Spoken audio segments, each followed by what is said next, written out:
Hello, my name is Halima, and the topic today is about intergenerational trauma. So the question is, how is colonialism linked to intergenerational trauma in the indigenous peoples of Canada?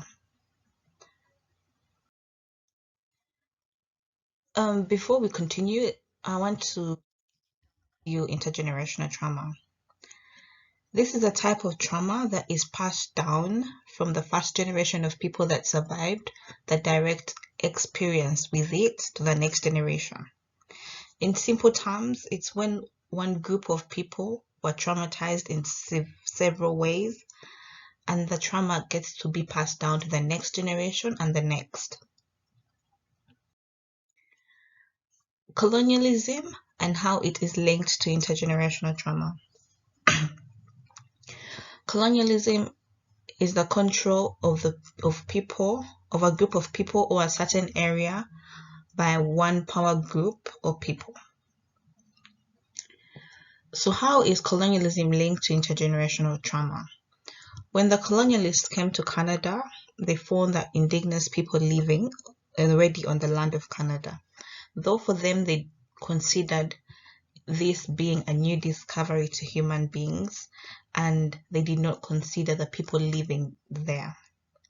The colonialists took control over the indigenous people's land, and they forced them to live in small community reserves. The land was not the only thing that the indigenous people lost to the colonialists, but they lost their culture, and they lost their identity, and they were seen as savages, and their lifestyle was considered illegal.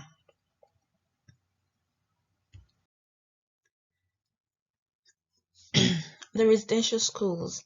These were schools whereby the indigenous children were taken, and these schools were run by the priests or the church system, and they were set up by the colonialists. And the main purpose of these schools were to kill the indigenous culture in the young children. Because when you remove the culture from the young children, obviously they're going to be the next generation, so it would be disorganized.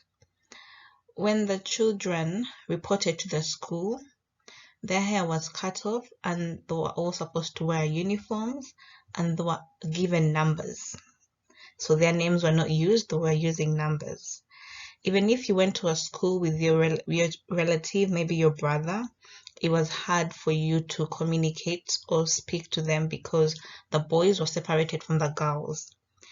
They were never allowed to speak their native languages and were severely punished for doing so. The abuse in the school was both physical and emotional, and even the children were sexually abused while in these schools. Let's look at the impacts of the residential schools. The last residential school closed down in 1996, and which I think that's recent. Even after the closure of the residential schools, the effects are still seen today in our community, because the people who live in the indigenous communities today are either survivors of the residential schools, or their parents went to the residential schools, or their grandparents went to the residential schools. The effects of the residential schools are seen up to today. For example, the loss of culture, the loss of language, losing family members, the deaths of other people's siblings or relatives, lack of a sense of belonging, and loss of spiritual or mental well-being. And this led to the indigenous people having no option but to adapt the European culture. And these effects are passed down to the younger generation in a way that if a person forgot the current generation is supposed to teach the generation to come, and you cannot teach what you do not know. So the fact that they forgot their language, culture, and most of that were forgotten due to the education system or the systems they grew up in. There's no way they can pass it down onto the other people. And yes, that wraps up my presentation today on intergenerational trauma.